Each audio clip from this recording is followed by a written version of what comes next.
Muy bien, buenos días. Muchísimas gracias al ministro Cristian, mi amigo, a Mariana y a todos ustedes por darnos la posibilidad de dar unas opiniones aquí sobre el contexto internacional y los retos para Honduras. Es el tema que nos pidieron abordar. Vamos a hacerlo en media hora, que es lo que nos han dicho. Vamos a hacer un buen resumen. Una opinión muy personal, ¿verdad?, de cómo estamos viendo el mundo. Hay muchas miradas, hay muchas opiniones. Desde hace tiempo que se está escribiendo sobre el mundo multipolar que se está abriendo, que no hay un poder hegemónico único. Abunda la información.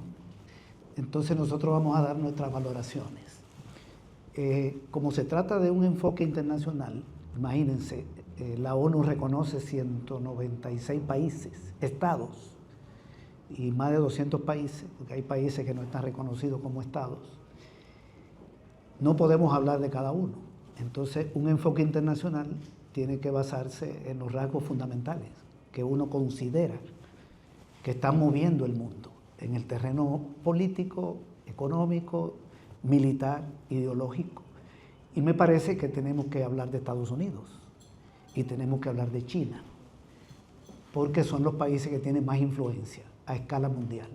Todos los países influyen en alguna medida, pero lo que está ocurriendo a nivel mundial tiene mucho que ver con una tendencia que hay, que ya tiene, yo diría que como 2 décadas. Hay una tendencia a un desplazamiento de Estados Unidos como la primera potencia mundial, en todos los órdenes, no solo en el orden económico, que es del que más se habla. Y se ha conformado un mundo donde no hay un poder único. Hace 30 años teníamos un poder único, que era Estados Unidos. Hoy hay una disputa. Yo creo que ese mundo ya está configurado. Entonces voy a dar información para demostrar esta tesis. Creo que el centro del problema mundial es la crisis de hegemonía. Hay una crisis de hegemonía. No hay un país que imponga el orden, como lo tuvimos hace 30 años, hace 20 años. Estados Unidos imponía el orden, decidía a nivel mundial. Eso ya no es así. Ha perdido hegemonía. Entonces voy a comenzar a dar algunos datos económicos para demostrar esto. Para no irnos muy atrás,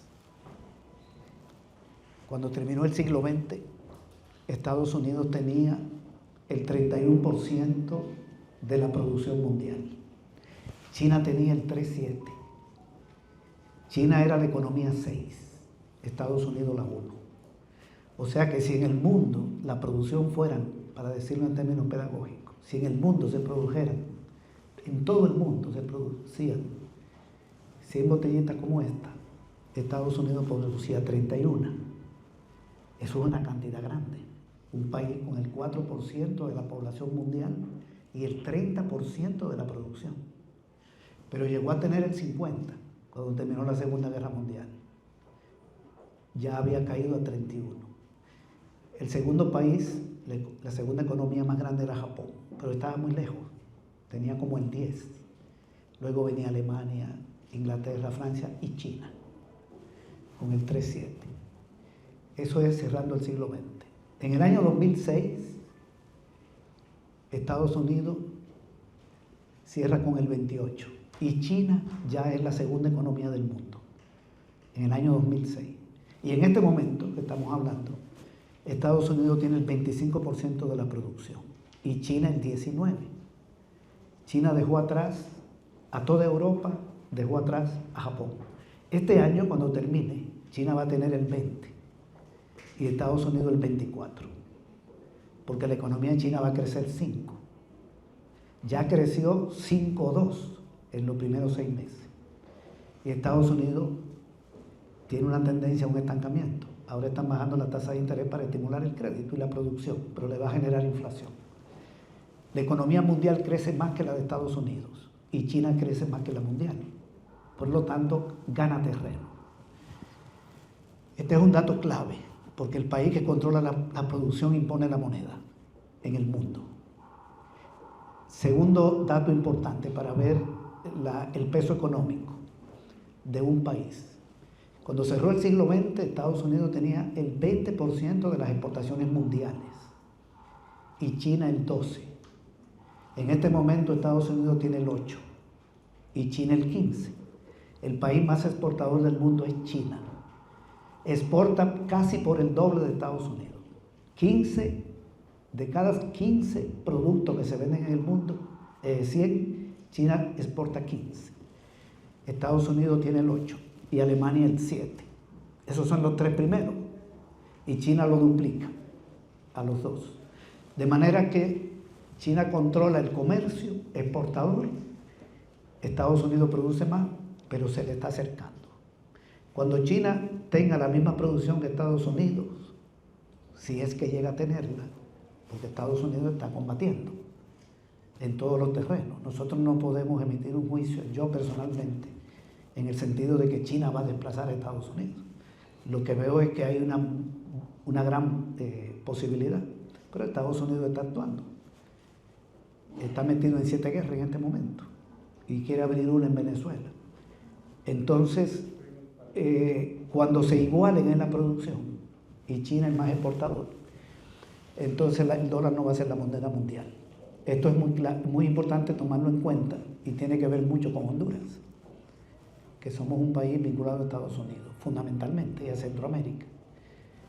Un país impone una moneda cuando controla la producción y el comercio. Imaginémonos que Honduras tuviera el 50% de la producción mundial y el 40% de las exportaciones, como llegó a tener Estados Unidos. ¿A quién hay que comprarle? A Honduras. ¿Cuál fuera la moneda de intercambio mundial? El lempira. Así se impuso el dólar.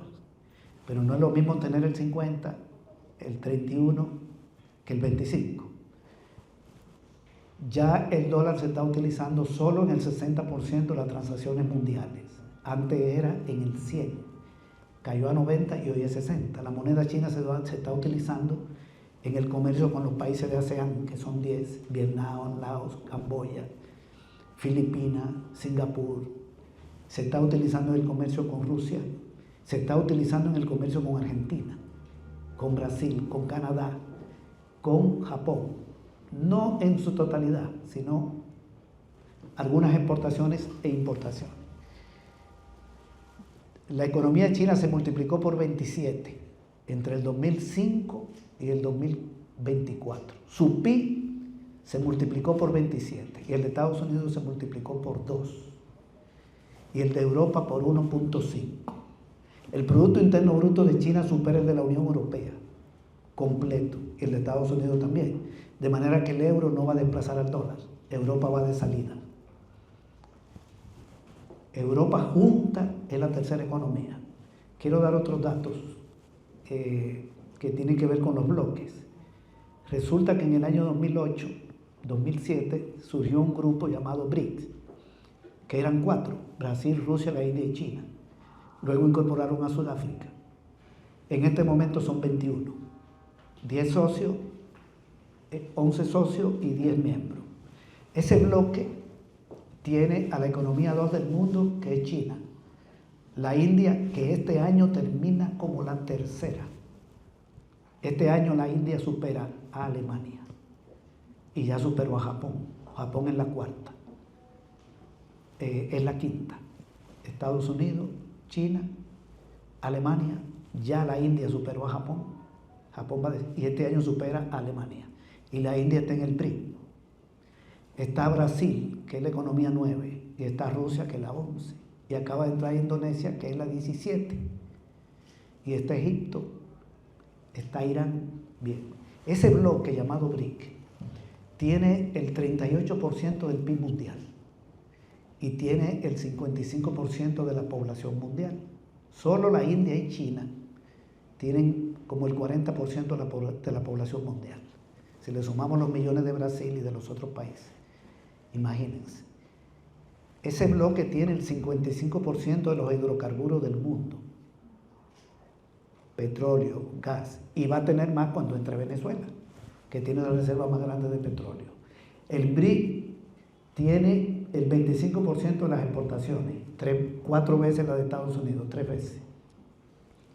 Y tiene infinidad de recursos. Volviendo a China, China tiene la reserva más grande de tierras raras, que son unos productos que están dentro de los minerales químicos, son 17. El 38% de las tierras raras. Y Vietnam el 22%. Y los dos están en el PRI. Y cuando le sumamos a Rusia, le sumamos a la India y a Sudáfrica, esos países tienen el 85% de las tierras raras, que la necesita Estados Unidos, la necesita Europa. De ahí se hace una enorme cantidad de productos electrónicos, se utiliza en las telecomunicaciones, en la medicina. Bien, en términos tecnológicos, China ya superó a Estados Unidos en la inteligencia artificial. Superó a Estados Unidos en la energía, en la generación de energía, pero sobre todo de energía limpia. China produce el 80% de los paneles solares del mundo. Tiene el control de la energía que se genera, la energía solar. Que por cierto, creo que Honduras debería aprovechar eso en la relación con China. Tenemos posibilidades. China es el país que produce más carbón del mundo, que produce más hierro, más acero. China está consumiendo de cada 100 bolsas de cemento del mundo, China consume 55. Y de cada 100 vehículos que se producen, China produce 32. China tiene el 30% de la producción industrial del mundo, Estados Unidos el 17%. China tiene el 25% de la producción agrícola del mundo, con el 12% de la superficie cultivable. Es decir, un rendimiento enorme. Y tiene el 20% de toda la producción en construcción. Es infinito este tema.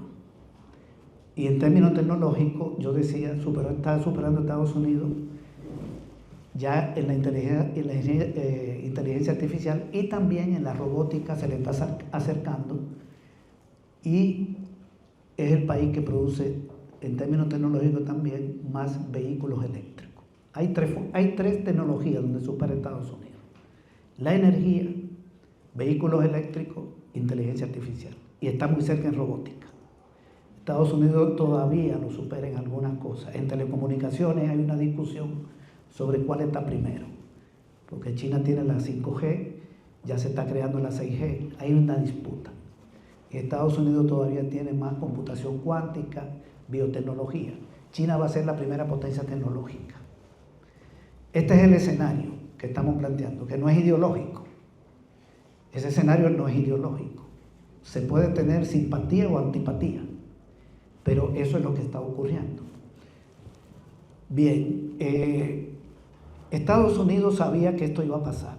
Yo no quiero hacer un recuento muy grande, pero en el año 1988 yo viví en Nicaragua y yo tuve acceso a un documento que se llamaba el documento de Santa Fe II, donde Estados Unidos decía en el 88 que al cerrar el siglo XX China iba a ser la economía 1, y cuando cerró el siglo XX era la 2, pero cerca de Estados Unidos, y era la principal potencia exportadora. Tienen una visión, y Estados Unidos inició una estrategia para impedir eso desde la década del 90. La voy a explicar en 3 minutos para centrarme en la estrategia del gobierno actual, que es lo más importante. Pero hay que decir algo, porque el desplazamiento de Estados Unidos no solo tiene que ver con el tema económico, tecnológico, sino que tiene que ver con el fracaso de sus estrategias. Las estrategias para impedir su desplazamiento no le están funcionando. Y esto es parte del declive. En el gobierno de Clinton, en la década del 90, iniciaron 3 estrategias. Primero, cercar a Rusia, que sabían que era una economía que iba a crecer y que tiene todos los minerales. La mayoría de los minerales están en Rusia y en Sudamérica. Ahí está la tabla periódica de Mendeleev. Ahí la puso Dios.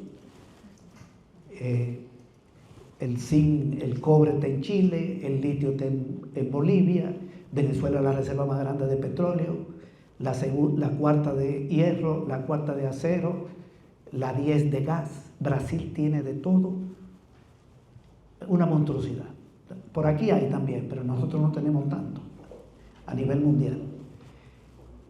Y ellos decidieron cercar a Rusia desde finales del año,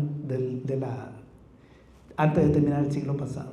Clinton metió en la OTAN a Polonia, metió en la OTAN a Hungría y metió en la OTAN a la República Checa. ¿Qué quiere decir eso? Países de Europa Oriental con bases militares de Estados Unidos apuntando hacia Rusia. Inició el Plan Colombia aquí, para Colombia, pero que no era para Colombia. Era una mirada más amplia. Ya había surgido Chávez en Venezuela, en el 99, el gobierno de Chávez, que no respondía a Estados Unidos. Y se inventó el ALCA. No sé si ustedes se acuerdan, nosotros luchamos contra el ALCA. Lo inició Clinton, el área de libre comercio de las Américas. Si el ALCA se hubiera aprobado, Estados Unidos tuviera el 40% de la producción mundial y China anduviera por el 10%, porque se hubieran apropiado de todas las empresas petroleras de América Latina, la de Venezuela, porque había un capítulo que se llama política de competencia que obligaba a privatizar los monopolios públicos. Si privatizan PDVSA, la compra una transnacional o una gran empresa de Estados Unidos. No la va a comprar Calleja, de Honduras, ni Facusé, ¿verdad? Aunque sea de América Latina, caían esas empresas en manos de todas las empresas energéticas, todos los monopolios públicos de América Latina lo controlaba Estados Unidos, en un capítulo del ALCA, que tenía 9. Había otro de servicios, controlaban todos los servicios públicos, todo se privatizaba. Otro era el de acceso a mercado, que es reducir aranceles. Estados Unidos no se protegía con aranceles en esa época, sino con subsidio y traba sanitaria. Tenía un arancel chiquito, ahora que lo está subiendo. Y América Latina tenía aranceles altos. El capítulo de agricultura era un saqueo. Nuestros países no podían tener reserva de alimentos, no podían tener subsidio al agro, no podían tener apoyo, etc. Estados Unidos se hubiera tragado América Central, América del Sur y el Caribe. Pero cuando se fue Clinton, China siguió avanzando y llegó el otro, que gobernó 8 años. Rápidamente, ¿qué hizo George Bush? George Bush amplió la militarización en América Latina, que la había iniciado Clinton, con bases en Perú y Ecuador, Aruba, Curazao, cercano a Venezuela, aparte de lo que tienen en Centroamérica. Y le dio más impulso al ALCA y agregó un nuevo proyecto, el Plan Puebla-Panamá, una inversión en el sur-sureste de México, en 25 presas para desplazar 10 millones de indígenas y campesinos y mandarlos a maquilas. Y controlar el sur-sureste de México, donde está el 60% de las reservas de gas y de petróleo. Y carreteras hacia Centroamérica. Y un tendido eléctrico desde Panamá. Bueno, toda una inversión. Esa era la estrategia de Bush. Y controlar el mundo árabe y el Medio Oriente. Invasión en Afganistán, invasión en Irán. Pero Bush se va y llega Obama. Y cuando se va deja en el gobierno a Chávez, deja en el gobierno a Lula, creo que estaba Dilma. En Ecuador, el partido que dirige Correa, el MAS en Bolivia, el Frente Amplio en Uruguay, Zelaya, aquí hizo un giro y se metió en Alba Petróleo y se metió en Petrocaribe. Los sandinistas en Nicaragua. Dejó un continente lleno de gobiernos de izquierda y progresista. Eso fue lo que dejó Bush. Y derrota en Asia, porque no ganó en Afganistán ni ganó en Irak. Y llega Obama. Obama aplica otra estrategia. ¿Cuál es? Tumbar los gobiernos de Centroamérica y de América Latina sin meter tropas. Golpe a Zelaya, golpe a Lugo en Paraguay, frontera Argentina y Brasil, golpe a Dilma Rousseff, apresamiento de Lula, cooptación de Lenín Moreno, crisis en Venezuela y crisis en Argentina, porque Obama levantó la producción de petróleo de esquisto, llenó el mundo de petróleo y bajó el precio. Venezuela entró en una crisis bestial. Desde el 15, el precio del petróleo bajó de $130 a 28 en Venezuela. Eso significó pérdida de 75 mil millones de dólares. Obama fue exitoso, puso a la derecha en América Latina. y mantuvo la guerra de Irán, de Afganistán, y atacó Libia y a Siria. Dio un golpe en Kirguistán y dio un golpe en Ucrania en el 14. Y en el 19 llega el Zelensky. Pero cuando Obama se va, China sigue avanzando. Y sigue avanzando Rusia y sigue avanzando. No cambia en su rivalidad con China el problema. La economía china en el propio gobierno de Obama llegó a superar a todos los países de Europa. Llega Bush después de Obama. Bush no hizo mucho en 4 años, no podía hacer mucho. Solo dio un golpe de estado en Bolivia cuando tumbaron a Evo Morales y comenzó con los aranceles. No me voy a extender mucho. Se va y llega Biden. Biden hace otra cosa. Desata la guerra en Ucrania. La guerra en Ucrania la desata Estados Unidos, en mi opinión. ¿Por qué? Porque si quiere que Ucrania entre en la OTAN, eso significa que en Ucrania habrá bases militares de la OTAN y pueden golpear con un misil a Moscú en 7 minutos. En 7 minutos, con un misil, desde Kiev. Putin le dice, no entren en la OTAN, entren en la Unión Europea. Es como que México quiera bases militares rusas en Monterrey. Estados Unidos no lo va a permitir. Sencillamente porque Claudia, la presidenta de México, puede decir, nuestro país es soberano. Podemos llegar a un acuerdo con Rusia para que haya bases militares en la frontera con Estados Unidos. Pero esa soberanía, el ejercicio de esa soberanía, pone en riesgo la seguridad del vecino.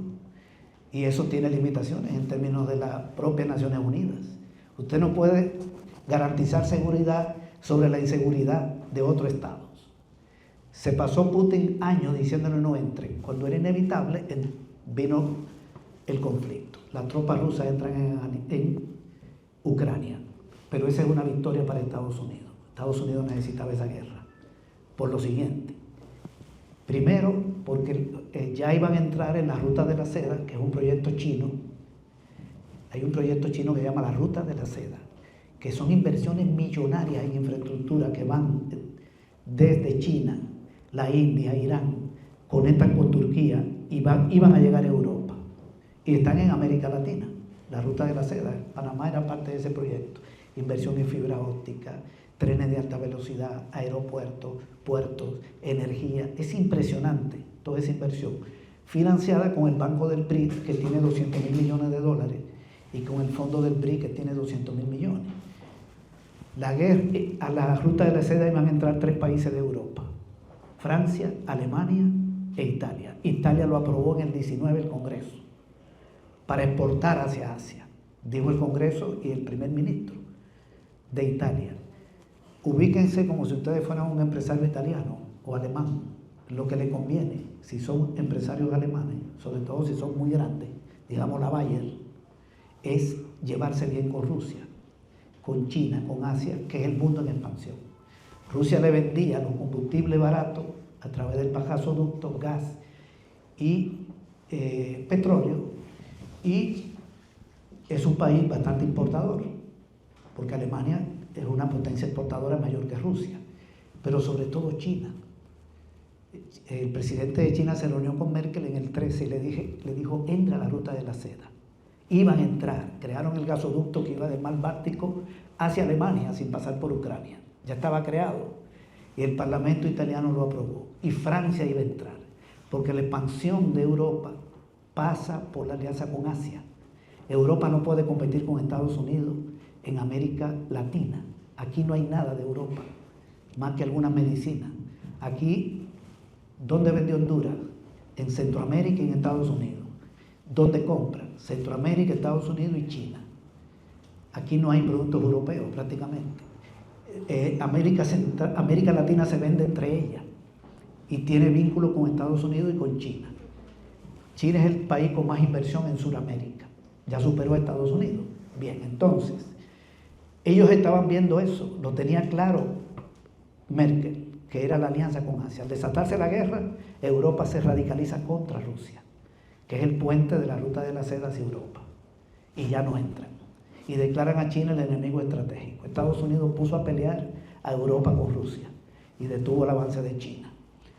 Esa guerra tiene como objetivo frenar el avance de China La guerra es entre Rusia y Ucrania, pero en realidad es entre Estados Unidos y China. Ese es el trasfondo. Lo otro es que Estados Unidos ya convirtió a Europa en dependiente de su energía. Ahora Europa le compra combustible a Estados Unidos. Todavía le compra un 14 a Rusia de petróleo y gas, pero lo trae de Estados Unidos más caro.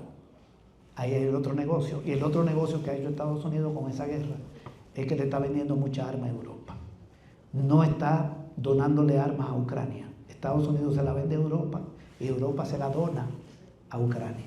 3 negocios: parar la ruta de la seda, convertir a Europa en dependiente de su energía y venderle armas. Y le obligó a subir el gasto militar a 5% del PIB a los países de la OTAN. Europa sometida. Esta es la estrategia que desata Biden. Lo tenían claro, pero la hereda Trump. ¿Cuál es la situación ahora? Excúsenme que me he extendido mucho. Estos temas son un poco gruesos. Yo veo que Trump quiere hacer 7 cosas. Un plan con 7 componentes. Es lo que yo miro.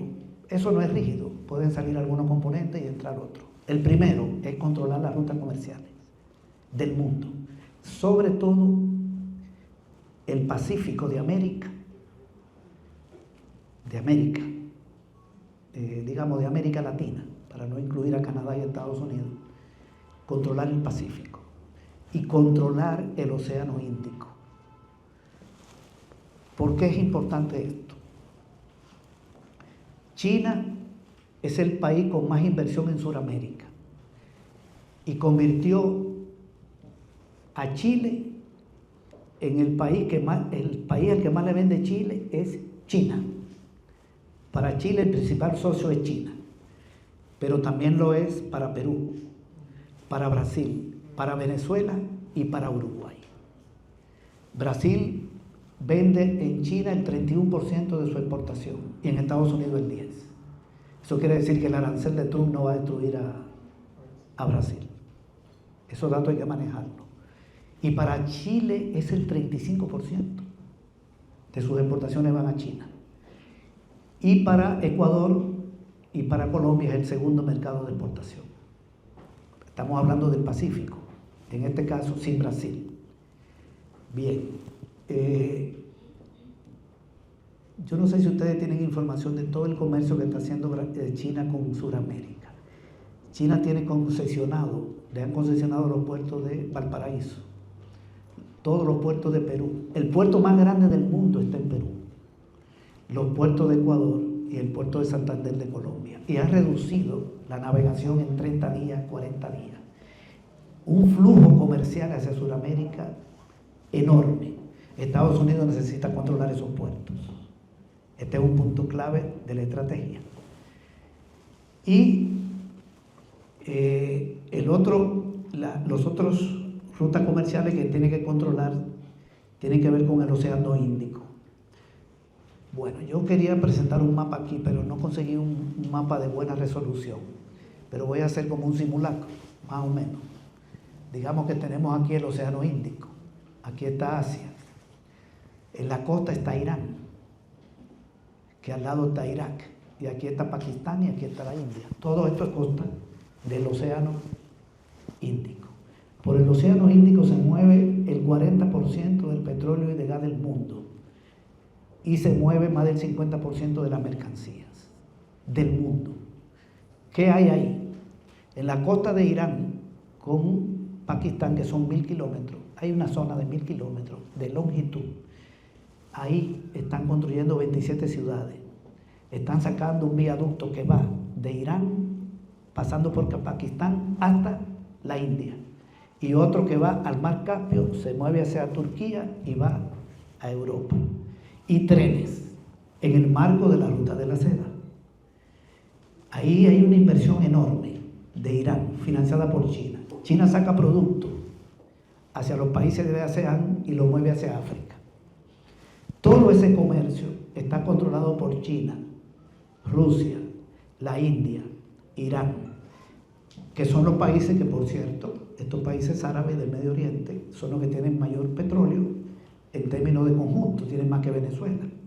Y está la península arábica aquí, donde está Arabia Saudita, y está el Golfo de Omán, que por ahí pasa el estrecho, la mayor parte del petróleo y del gas del mundo. Y lo puede controlar Irán. Irán lo cierra y hay una escasez mundial de petróleo. Esta ruta Estados Unidos necesita controlarla. Es clave. Y está el canal de Panamá, que es importante, pero solo es el 5% de la mercancía. Este es el primer componente de la estrategia, controlar esto. El segundo componente es atraer inversiones. Que empresas de Estados Unidos que están en el mundo regresen allá a producir. ¿Qué le van a dar? Le bajaron la renta. Ya le bajaron el impuesto sobre la renta. Darle facilidades para inversión. Y la protección arancelaria. Es decir, General Motors no haga productos, no haga vehículos en México, hágalo en Estados Unidos. Que sean parte del Producto Interno Bruto de Estados Unidos y no de México. Y no se preocupe que los vehículos chinos no van a entrar aquí porque le voy a poner un arancel. Atraer inversiones para levantar su PIB y que China no lo alcance. Si China crece 5, Estados Unidos quiere crecer 5 o 4. Entonces se alarga el periodo. Y golpean a China por el lado del comercio. Si controlan el canal de Panamá, un producto chino ahí, Estados Unidos puede impedir su entrada. Le pone una alta tarifa, o en Sudamérica, o en el Indo-Pacífico. El tercer componente de la estrategia de ellos es, yo creo que Donald Trump le quiere poner fin a la guerra de Ucrania. Yo creo que sí, pero está esperando.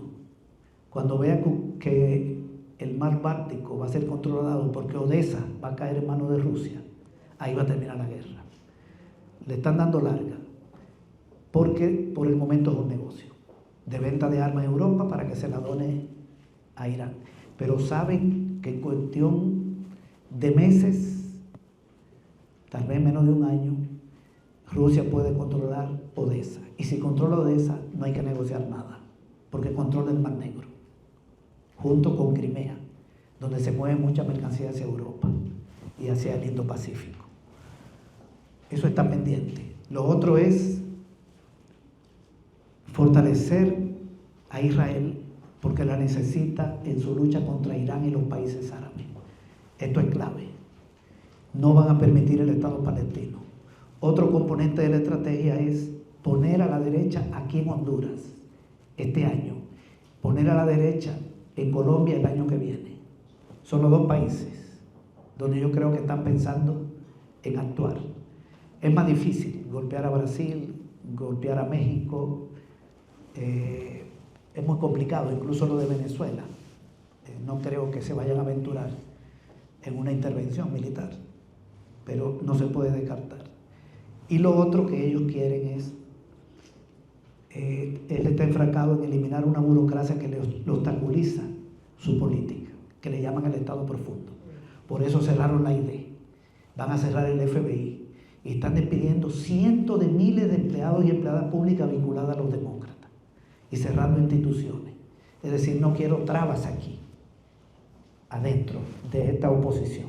Eso es parte de su estrategia. Para mí esos son los elementos. Ahora, ¿cómo le está yendo? Con perdón, me faltaba la última, que es el arancel. Pero el arancel lo está utilizando más para negociar que para reducir su déficit comercial y su déficit fiscal.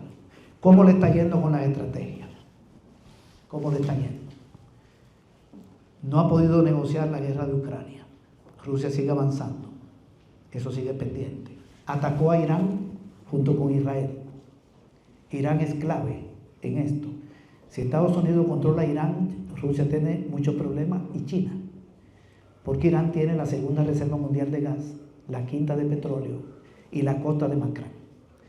Pero en esa intervención no le fue bien. Irán demostró capacidad. Creo que ganó la guerra de los 12 días. Golpeó los dos puertos de Israel, las dos refinerías, un centro de investigación, y golpeó bases militares de Estados Unidos en Qatar.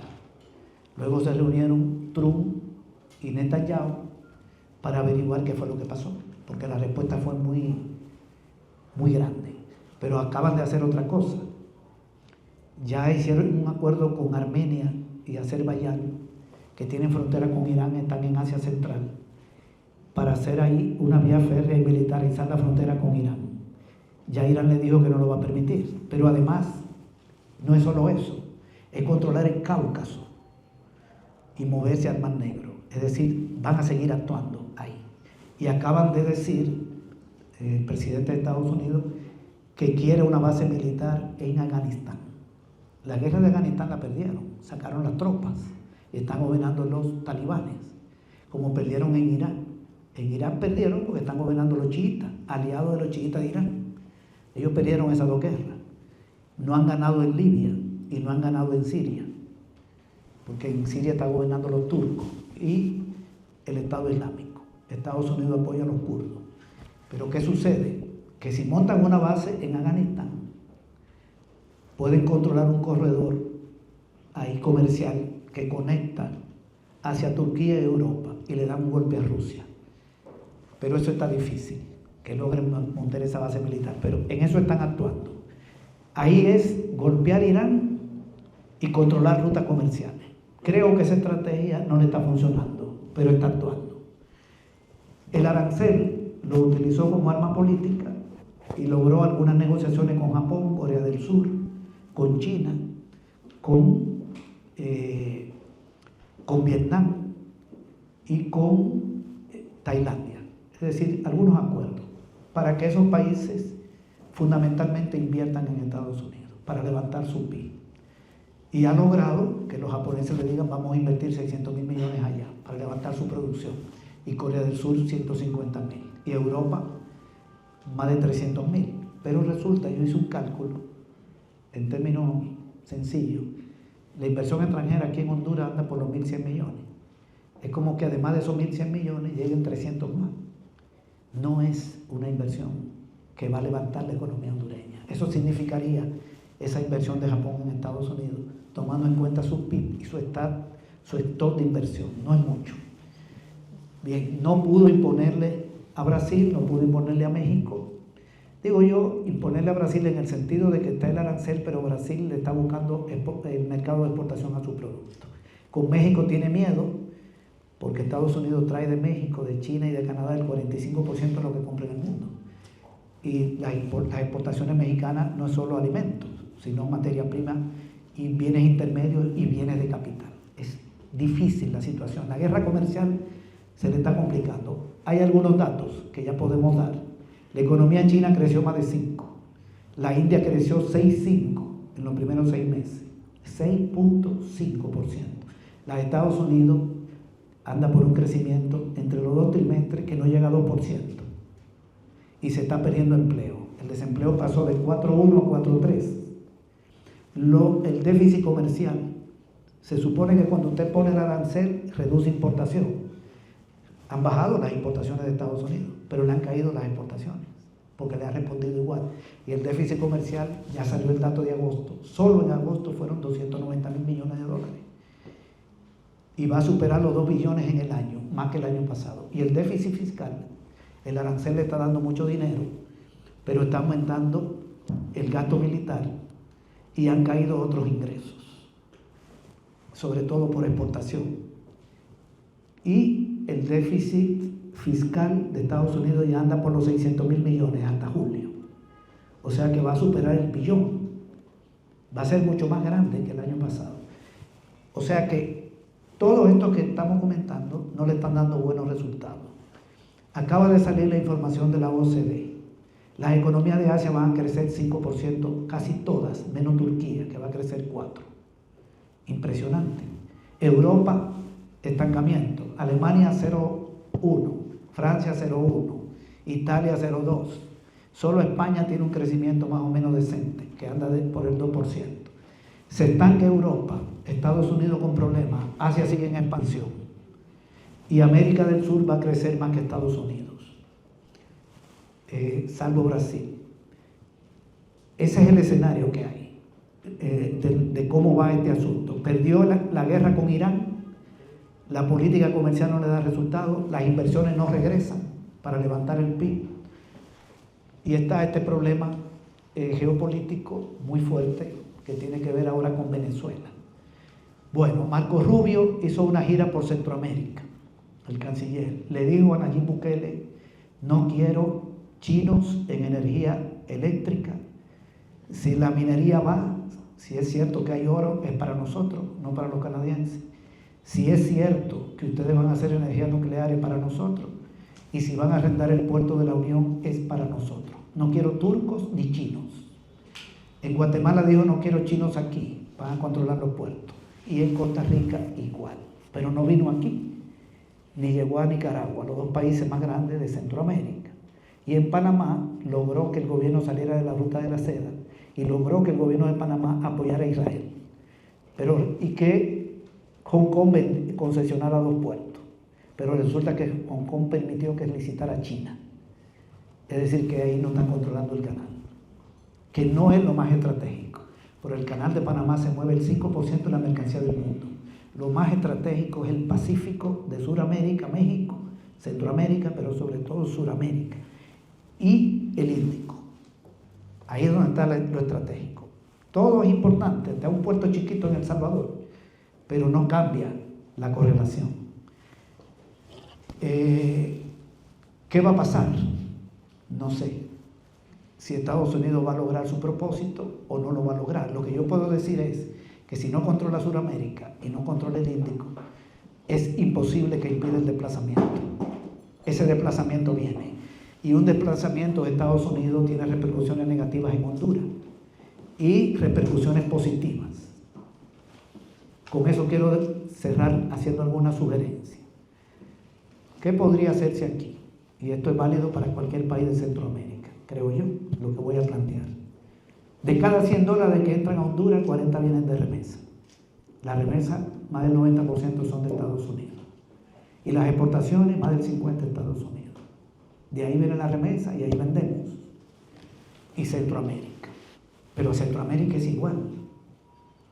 Si hay un problema en El Salvador, Honduras tiene problemas, porque vende ahí. Y si hay problema en Nicaragua, también. Todos nos vendemos y vendemos en Estados Unidos y compramos en Estados Unidos y compramos en China. China vende mucho.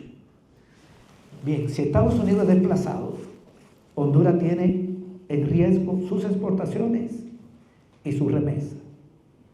Porque si el dólar no es la moneda mundial, Estados Unidos no la puede imprimir para financiar el déficit fiscal. Circula dentro, va al súper, va al banco y el banco se la presta al importador y no le crea problema. Si el Banco Central de Honduras emite el empira para financiar el déficit fiscal, mucho el empira, crece el circulante y sube los precios y sube la tasa de interés y hay que contraer la demanda. En Estados Unidos no crea ningún problema emitir papeleta porque el dinero no se queda dentro, sino que sale para traer del exterior lo que ellos no producen. Ustedes no pueden comprar, si fueran empresarios, nada en el exterior con la empira. Pero Estados Unidos compra en el exterior con dólar. De manera que imprimir esa papeleta y financiar el déficit fiscal no crea trastornos a ellos. El trastorno que le ha generado es que le compra demasiado a China y China tiene el 30% de los dólares que hay en el mundo. Ese dinero ha caído en manos de China, de Arabia Saudita, de Rusia, de Brasil, de Japón, etc. Bien, pero si no es el dólar, no puede imprimir papeleta para importar. Insisto en esto. Se imprime el empira para financiar el déficit fiscal, pero el empira no sale de la frontera de Honduras. Se imprime el dólar para financiar el déficit fiscal en Estados Unidos, pero ese dólar sale de Estados Unidos. No es para financiar el déficit fiscal, sino el déficit comercial. Esa es la lógica. Ok, y si no se lo aceptan, si Japón le dice que no le acepta dólar en su comercio, ni Brasil, y el PRI crea una moneda, o la moneda china lo desplaza, se acabó el inorgánico. Y si se acabó el inorgánico, caen las importaciones y se achica el aparato productivo de Estados Unidos. Ese es el riesgo. ¿Y qué pasaría aquí? Si ese aparato productivo se reduce, caen las exportaciones y tenemos menos remesas. Esto puede pasar en 10 años, puede pasar en 8 años, de manera que 2 fuentes de dólares están en riesgo en Honduras. Y también hay inversión extranjera de Estados Unidos y préstamo, pero además gravita aquí Estados Unidos políticamente, porque es un país que tiene capacidad política. ¿Qué debería hacer Honduras, Nicaragua, El Salvador? Bueno, lo que comenzó a hacer Oscar Arias. Oscar Arias nos dio la pauta, un presidente de derecha en Costa Rica. Mirar a China, mirar a Asia. Las primeras relaciones con China la hizo Costa Rica. La última que es lo que le acaba de hacer Nicaragua. O la acaba de hacer Honduras. No recuerdo bien si Honduras fue primero. Guatemala no la tiene. Solo Guatemala y Paraguay no tienen. Nosotros tenemos que mirar a Asia. No es romper con Estados Unidos. Siempre es un mercado importante. Ahí tenemos nuestra población emigrante. Esas remesas son importantes. No es romper, es reinsertarse en la economía internacional. Y hay que mirar hacia 2 regiones, Asia y Sudamérica, para mí. Aparte de la integración centroamericana, de la que toda la vida hablamos. Pero nuestras economías son muy chiquitas. China tiene un mercado infinito, sacó 1.000 millones de la pobreza y la CEPAL se queja porque América Latina solo vende 7 productos en China: soya, petróleo, gas, minerales, no aprovecha la demanda interna. China pronto va a tener el 70% de la población urbana, va a necesitar comida. Podemos vender productos agrícolas, productos agroindustriales, productos industriales, bienes de consumo. Hay que analizar todo eso. Yo sé que se está discutiendo un TLC, pero ese es un mercado que está ahí, importante. Pero también la India. Es decir, Honduras necesita levantar su producción industrial, su producción agrícola, reducir importaciones, sustituir importaciones. Eso es una necesidad. Nosotros no tenemos por qué estar comprando arroz. ¿Cómo es posible que El Salvador, de cada 100 libras de arroz que come, 80 son importadas? Y cuando terminó la guerra éramos autosuficientes. Y estamos importando maíz, más de la mitad del maíz. ¿Y de dónde es el maíz? Nos hemos hecho dependientes de la agricultura. Claro, es un negocio de los importadores hondureños. Los importadores hondureños les va bien. Si se destruye la agricultura, emigran, mandan remesas. Y con la remesa los importadores traen la comida. Pero eso es dependencia. Entonces hay que levantar la producción. Eso pasa, obviamente, por un Estado fuerte, con un plan, un Estado rector de la economía, como el caso chino, que todo el tema energético lo maneja el Estado, no el mercado. Y eso pasa por una reforma tributaria, que ya está y que la derecha está bloqueando. Con un gobierno sin dinero no hay propuesta que valga. Entonces el tema tributario es clave. Y reinvertir esos recursos o utilizar esos recursos para levantar el aparato productivo y atacar lo que la CEPAL llama brechas. ¿Cuáles son las brechas? La CEPAL habla de 10 brechas. Mucha pobreza, problemas de salud, problemas de educación, desigualdad en la distribución del ingreso, economía que no crece suficiente, tienen un crecimiento pero no suficiente, dependencia de pocos productos de exportación. Tenemos esos problemas a pesar de los avances. Aquí se ha reducido la pobreza a 12 puntos porcentuales en este gobierno, que hay avances, pero necesitamos esa reinserción. Y lo otro es que yo creo que con China se puede llegar a acuerdos en materia tecnológica, en el campo tecnológico. Hagamos lo que hizo China. ¿Saben lo que hizo China? Le dijo a las empresas de Estados Unidos: vengan aquí. Y montó una red de empresas que le vendían a estas, a Apple. Apple crea el producto, pero la materia prima se le da a China. Y en esos vínculos fueron adquiriendo la tecnología de Apple y la tecnología de las otras empresas transnacionales. Eso no es tan fácil. Claro, nosotros no tenemos esa fuerza. Pero ¿a qué voy? Que se pueden instalar empresas chinas, generadoras de tecnología, vinculadas a empresas hondureñas. China importó tecnología, le transfirieron tecnología y generó tecnología. Nosotros tenemos que hacer las 3 cosas: importar tecnología, vincularnos a empresas tecnológicas para generar tecnología nueva. Podemos mandar estudiantes a China a la India. Esos dos países tienen el 50% de los científicos y científicas de ciencias exactas. Es decir, de cada 100 ingenieros del mundo o químicos, 50 están en China y la India. Es impresionante. Hay que llegar a este tipo de convenios bajo la lógica de un plan para desarrollar la inteligencia artificial, el desarrollo de las telecomunicaciones, la energía solar. Todo eso no lo vamos a lograr si no es con acuerdos comerciales y de cooperación. Yo creo que hay que mezclar acuerdos de inversión comerciales, pero sobre todo hay que buscar cooperación. No sé si es tan fácil esto, pero no solo se trata de negocios, ¿verdad?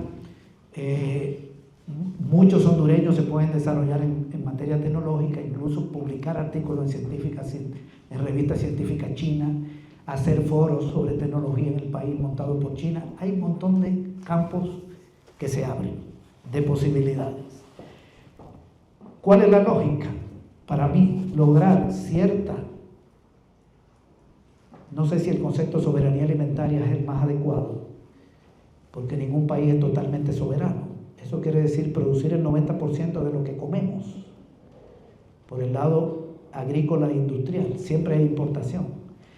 Desarrollar la salud, la educación, las áreas sociales, las telecomunicaciones, la energía, es decir, un desarrollo tecnológico. Me parece que se puede, pero hay que buscar una alianza por ahí, con el mundo en expansión. Yo miraría dos países, la India y China, como prioridades, y Sudamérica. Todo lo demás se puede con otros países, pero pondría el centro de atención ahí. No tenemos mucho tiempo. Si yo fuera Facusé, o yo fuera Rosenthal, no sé si está vivo, si yo fuera Facusé, yo estaría preocupado, porque si desplazan a Estados Unidos, este país, donde yo tengo un peso económico extraordinario, va a tener problemas. Y esto va más allá de si es obra de un partido de izquierda o de derecha, no tiene nada que ver. Es por pura sobrevivencia. Por pura sobrevivencia. Si yo fuera Facusé, estuviera apoyando a Libre. Perdónenme, yo estuviera apoyando a Libre, que tiene un proyecto de lo que hacen los gobiernos progresistas, agarrar recursos de lo que tienen para invertir en lo que no tienen, reducir pobreza, y lo que tienen siguen teniendo mucho, incluso hasta tienen más. Si la economía crece 6%, tienen más, a pesar de que paguen impuestos.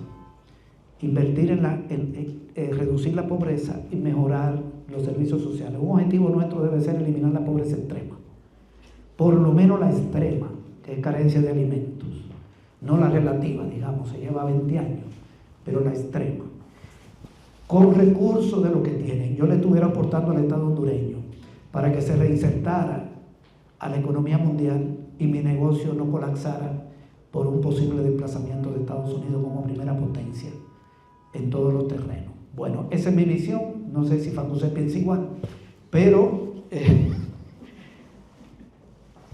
ese es el mundo que yo veo. Como me han pedido mi opinión, esto es lo que quería compartirle. Muchísimas gracias.